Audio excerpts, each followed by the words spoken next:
3, 2, 1. Welcome back, beautiful souls. I'm Renee. Hey, your manifesting mentor. I'm not a coach, I'm not a guru, but I'm a woman who walks the walk and who shares what works. Welcome back for part 5 of Becoming Supernatural, chapter 12. This is actually the final section of this chapter, and we're about to explore what happens chemically when you fully activate the pineal gland. Pineal gland, tomatoes, you know what I'm saying. This is where the magic meets the method. In this section, Dr. Joe breaks down how melatonin produced during meditation, specifically when you're doing the breath, he teaches the breath he teaches to activate the pineal gland is not the same as the melatonin your body produces when you're about to go to sleep at night. This version becomes supercharged into compounds that are anti-cancerous, anti-aging, anti-inflammatory, and super duper regenerative. And these altered neurochemicals are naturally created in your body when you practice the breath and meditation with intention and focus. I can't talk tonight, y'all, but it's all good. We're gonna make it through. He even connects this process to ancient symbols and mystical teachings, showing how mathematics, geometry, and light all play a role in what's being encoded in human spiritual traditions for thousands of years. Remember what I said when I tell you that Dr. Joe didn't make any of this up, that he simply is a wonderful student of spirituality, of religious teachings, and he is also an amazing scientist, and he just merges the science with the spiritual. Come on, man. So it says that the final section of this chapter, which goes over the pineal gland meditation, uses all the knowledge that we've covered, breath, energy, awareness, to create an altered state of consciousness and open the door to higher dimensions. This is where transformation becomes biological and mystical. So let's read it together. First, we're going to begin reading Alteration in Chemistry Creates a New Reality. And let's see, usually I'm ready. Here we go. Imagine if in this moment all your senses were increased by 25%. If that were the case, everything you were seeing, hearing, tasting, smelling, and feeling would cause you to become more aware of everything around you.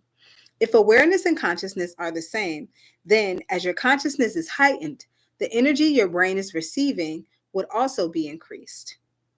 Because you can't have a change in consciousness without a change in energy, or vice versa. As your brain connects to the different frequency that is processing a new stream of consciousness, it is literally turning on, and because your senses feel amplified, you've produced an elevated level of awareness. The higher the energy or frequency, the greater the alteration in your chemistry, and the greater the alteration in your chemistry, and the greater the alteration in your chemistry, the more lucid your experience will be. So when you're in this transcendental state, you feel more awake and more aware than you are in your day-to-day reality. As your awareness amplifies, you would feel as if you were truly in that transcendental reality. If you're picking up information from beyond your senses, information that is not originating from the visible light or the sun, then it makes sense that it's called the third eye. I just got that as I read it. 3 times reading this book, and I just got that as I read it. One more time. If you're picking up information from beyond your senses, information that is not originating from visible light or the sun, then it makes sense that it's called the third eye. Because you had such a profound internal experience. And since new experiences assemble new neural networks, that experience enriches the circuitry in your brain. As your body processes these higher energies, that energy alters your chemistry. And if the end result of an experience is an emotion, then this experience creates elevated feelings and emotions. When it's activated, you are seeing with a different eye, with inner vision. If the accumulation of feelings equals an emotion, and emotion is energy, then we know that you experience survival emotions because they are lowering of a frequency.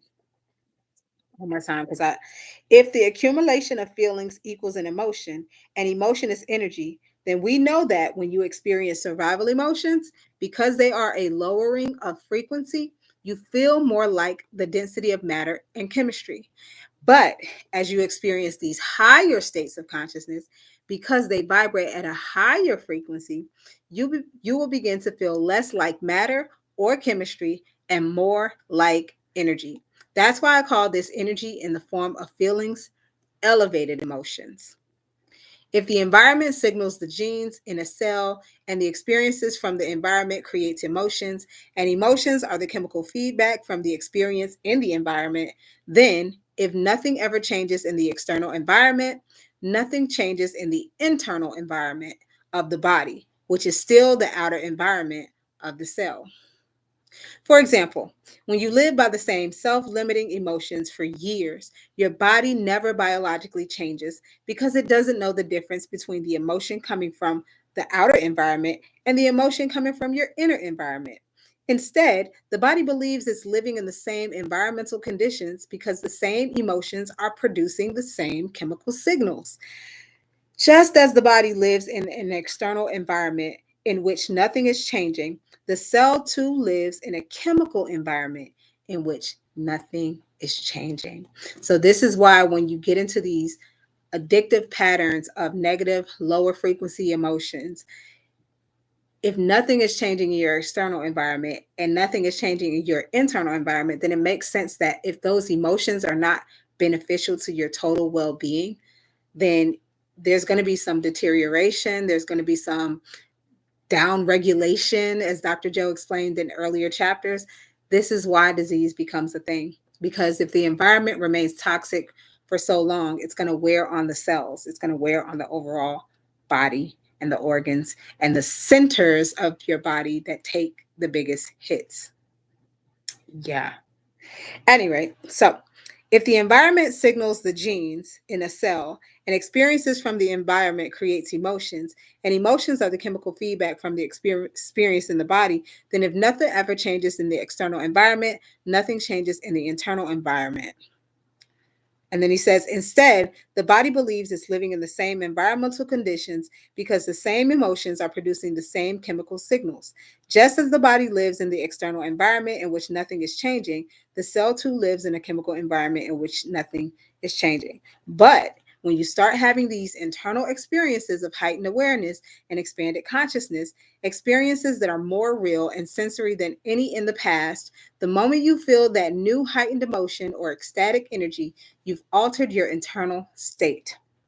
And as a result, you're going to pay more attention to the images of the reality created within you. And if you have a new experience that's so real, it captures all the brain's attention, that new experience or awakening embosses the event neurologically in your brain. That new emotion now creates a long term memory, and those new emotions signal new genes. But this time, the experience that's creating that long term memory is not coming from your outer environment, it's coming from your inner environment, which is still the outer environment of the cell. Because the event is so powerful that you cannot be aware, therefore, the higher the energy, the higher the consciousness. The higher the consciousness, the greater the awareness. And the greater the awareness, the broader the experience of reality you have. As we know, all perception is based on how the brain is wired from our experiences in the past. We don't perceive things in our reality the way they are, we perceive reality the way we are. I'm going to say it again. We do not perceive things in our reality the way they are. We perceive reality the way we are. If you had just had an internal experience in which you saw a profound mystical beings, witnessed a glow, a halo, or a light around everything, felt the wholeness, oneness, and interconnectedness of everything and everyone, or experienced a completely different time and space, when you open your eyes after the experience, your spectrum of reality in your waking state will be broadened. That's because the inner experience changed your brain, and now You're neurologically wired to perceive a greater expression of reality. This is how you begin to change who you are from the inside out. This is how you alter your experience of the three-dimensional world of matter. Evolution on both an individual and species level is a slow process. You have experiences, you get hurt, you learn your lessons, you grow a little bit, and then you have some more pain. You get the next lesson, you move on to the next challenge, you succeed and achieve goals, you set more goals, you grow again, and the cycle continues. It's a slow process because you're not receiving much new information from your outer environment. But once you have these unknown internal experiences that are more real than anything in your external world, you can never see reality again the same manner because the experience changes you so profoundly. Another way to say this is that you receive an upgrade or software update. If all of a sudden you perceive reality, you're if all of a sudden if all of the reality you perceived is based on your experiences and you've just had an interdimensional experience, your brain is now going to be able to perceive what has always existed, but you have never before had the brain circuitry to perceive it. So, in other words, you're tuning into multiple dimensions, you're tuning into different things that, as he says, it was always in existence. You just didn't have the brain circuitry to experience it or to be aware of it or conscious of it. So as you're evolving your brain in meditation, you're literally priming yourself to be able to perceive broader spectrums of reality. And this totally makes sense as to why people who meditate tend to be more peaceful or tend to process things with a lot more calm and clarity, because it does alter the way you perceive reality. This makes total sense. If you continuously have these expansive experiences, you'll continuously experience a broader and broader spectrum of reality. This lifts the veil of illusion. And when that veil is lifted, you can see reality as it truly is, vibrating, shining, connected, and shimmering in luminescent light. And energy is driving the whole process. You're now tuning into a greater spectrum of information where all of a sudden everything looks and feels different than it did when you saw it simply as matter, and your relationship changes. This is how the mystics and masters made their way by tuning into their inner world and thus broadening their perception of the nature of reality in their outer world. Imagine you who you could become if you stop living by the hallmarks of the lower three energy centers, including survival, fear, pain, separation, anger, and competition, and instead live from the heart and operated out of love, oneness, and connection to all things, both seen and unseen. And it's sentences like this sprinkled in this book that reaffirm for me that Dr. Joe he has a bigger mission. It's not just teaching people meditation.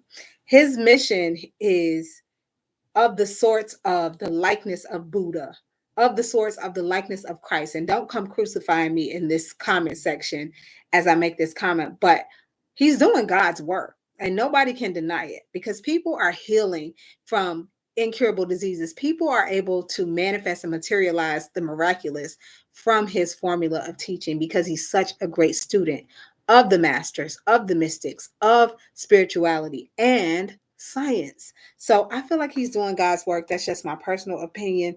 And I always said this about Neville Goddard too, that I feel like he's probably the best teacher of Christ consciousness, better than any other pastor or religious teacher I've ever heard speak, aside from Reverend Ike, because he was also a student of Neville's, and he often referenced Neville. Go check it. Um, but he taught um, the Bible as a book of psychology, the same way that Neville did. But I always said that Neville was doing a better job at teaching Christianity, what we know Christianity to be, even though Jesus wasn't a Christian, by the way. But that's a whole nother debate. Not even a debate, it's facts. But yeah, man, like every generation, every now and then, we'll be blessed to have people who really want to help you have a deeper understanding of how we exist in this reality. Jesus was one of them. Neville was obviously one of them. Dr. Joe was one of them. Just saying. And he don't put himself on a pedestal. I'm sorry for the tangent, but he don't put himself on a pedestal, y'all. He's not centering himself in the midst of this. He's saying y'all are doing all the work, and we are.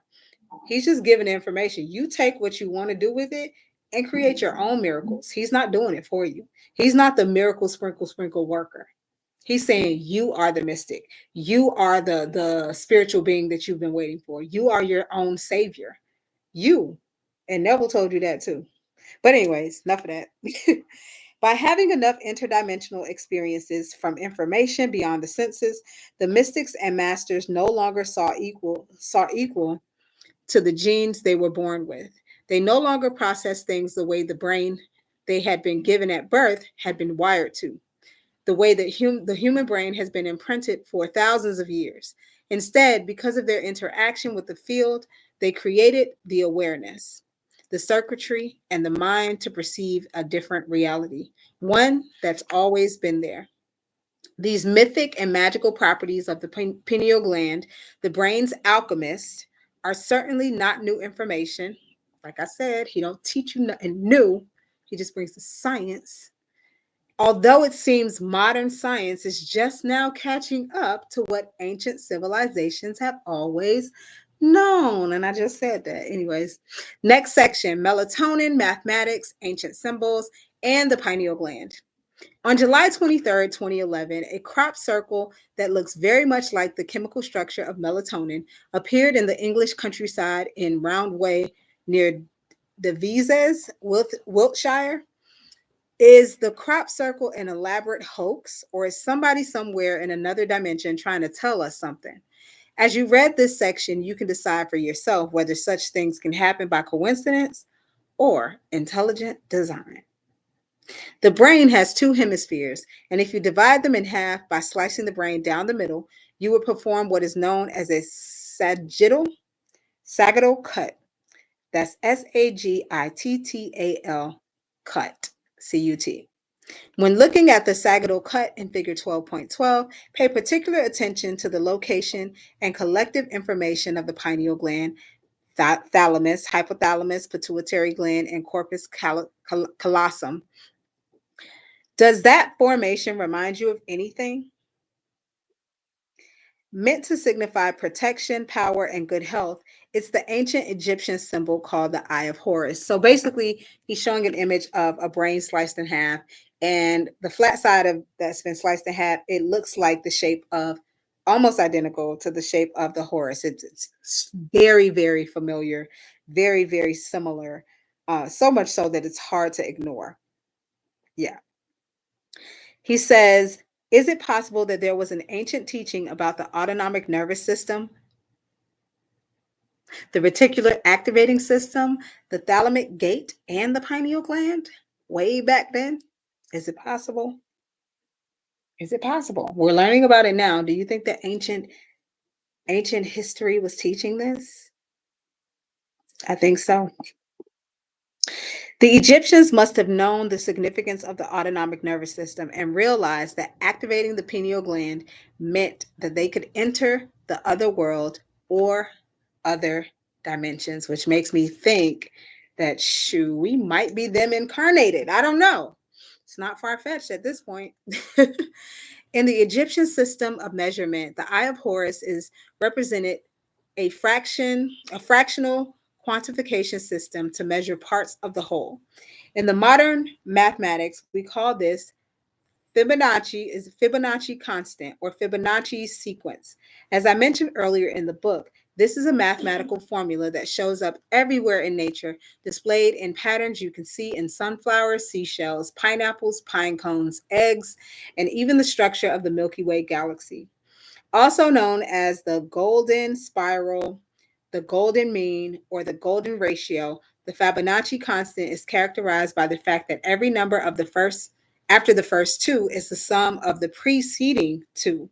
So every number after the first two is the sum of the preceding two. If you superimpose this formula over the brain and began to divide the squares while adding another square, you get a fractal pattern, a never ending pattern that repeats itself every scale. Starting at the pineal gland, this formula outlines the exact structure of the brain. Are you beginning to think there might be something special going on with the pineal gland? In Greek mythology, Hermes, was a messenger of the gods who could move in and out of earthly and divine realms. He was considered a god of transitions and dimensions, as well as a guide to the afterlife. His main symbol was a caduceus, which consists of two snakes wrapped around a rod, the top of which unfolds into wings or birds. The caduceus, I'm saying it right,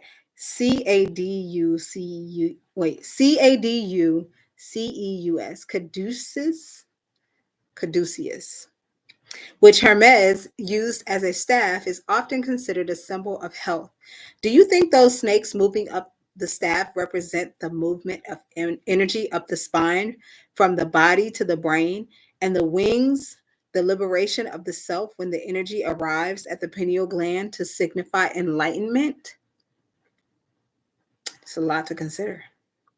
The crown represents our highest potential and our greatest expression of the divine when we activate our pineal gland, represented by the pine cone. Yep. The crowning of the self is the conquering of the self.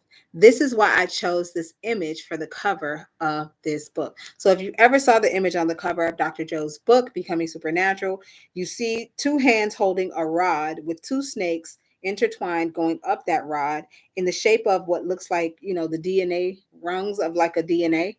But the snakes are like not kissing, but their tongues are like touching the rod. And then at the top is the pine cone. At the very top is the pine cone. And on both sides of the pine cone are wings. And then the pine cone has a crown that's not quite on its head, but it's above it and it's shining. Yeah. So that's what he chose for the cover of this book. And that's why. Next, we're going to go into tuning into higher dimensions of time and space meditation. And this will conclude this part of chapter 12. So, Dr. Joe says since melatonin levels are at their height between 1 a.m. and 4 a.m., that's the best time to do this meditation. Start by activating your heart center for one song. So, that would be looking like tuning into your heart, breathing in and out of the heart, tune in, put your awareness on your heart center, breathe in and out of that for several minutes.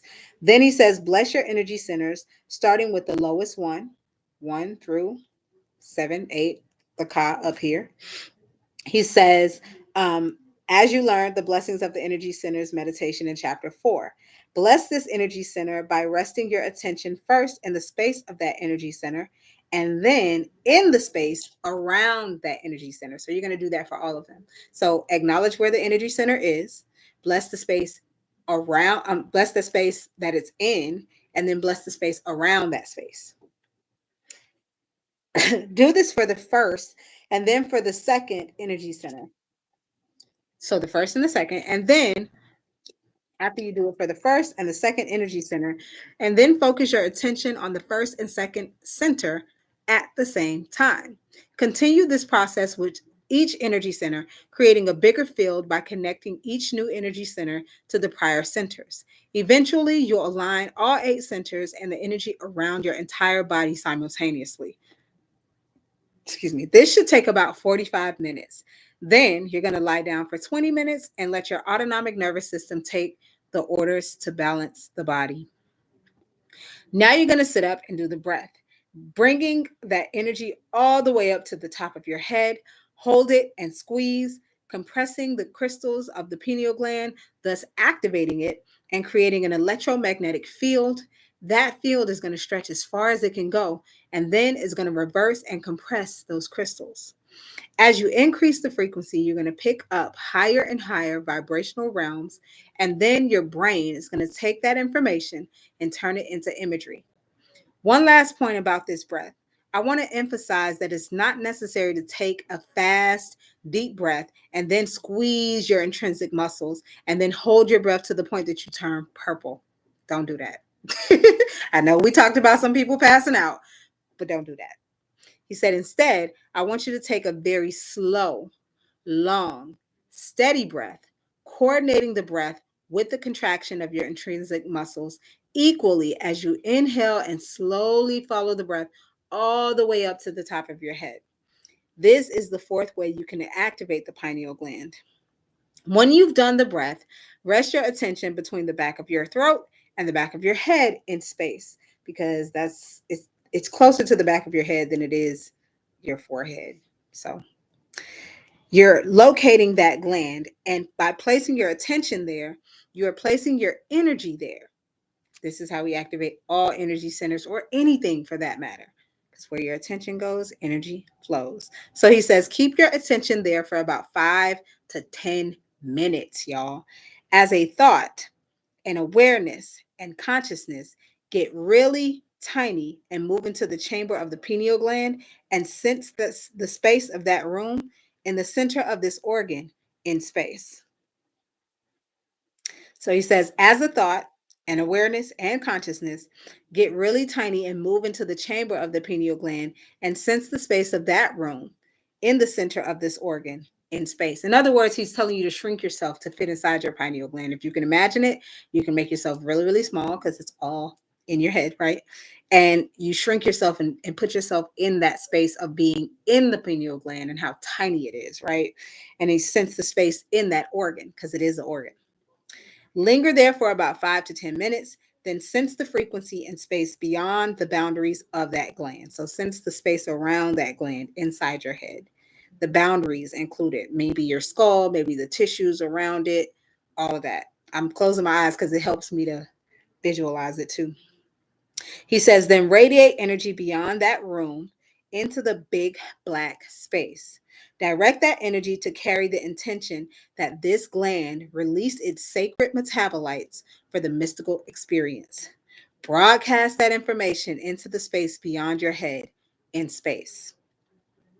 So now open up, tune into the energy beyond your head in that vast, eternal black space, and just receive. The longer you're conscious of this energy and the more you can receive that frequency, the more you are altering and upgrading melatonin to its radical metabolites. Don't expect anything to happen. Don't try to anticipate. Just keep receiving.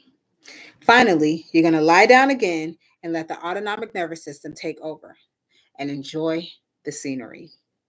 Because I guess after you do all of that, that is when, if it's your time, if you practiced it in a way that you hit it, and that could be a one-off. Maybe you do it the first few times. Maybe you need a couple days. Maybe you need a couple years. I don't know. But practice makes mastery. And that concludes part 5. What an incredible close to this chapter. Dr. Joe isn't just teaching us how to relax, he's giving us a blueprint to activate our inner pharmacy and reconnect with our divine nature. And he's also putting us on game about the ancient history of all of this. Because again, he's not teaching anything new under the sun. He's just bringing the science, which is the study of what is, to these teachings. So the altered chemistry we create through this breath work literally changes how we see, feel, and interact with this world around us. People have reported seeing visions, colors, symbols, and feeling as if they've left their bodies, not from external substances, but from awakening what was always within. This chapter is proof that the mystical experiences are not random gifts, they are trainable, they are repeatable, they are part of what it means to be human, to be supernatural. These are natural abilities, y'all. So if this resonated with you, make sure to check out my Becoming Supernatural playlist, where I read the entire book chapter by chapter and share my personal reflections along the way. You can find the playlist here on my YouTube channel. It's also linked in my bio on my different profiles, TikTok, Instagram, wherever you find me. And if you want to go deeper into the demonstration of these teachings, join me live on Tuesdays and Friday nights every week, at least until we finish this book. We're not just reading, we are becoming the work. Thank you for tuning in, and I'll see you in chapter 13. You don't want to miss it.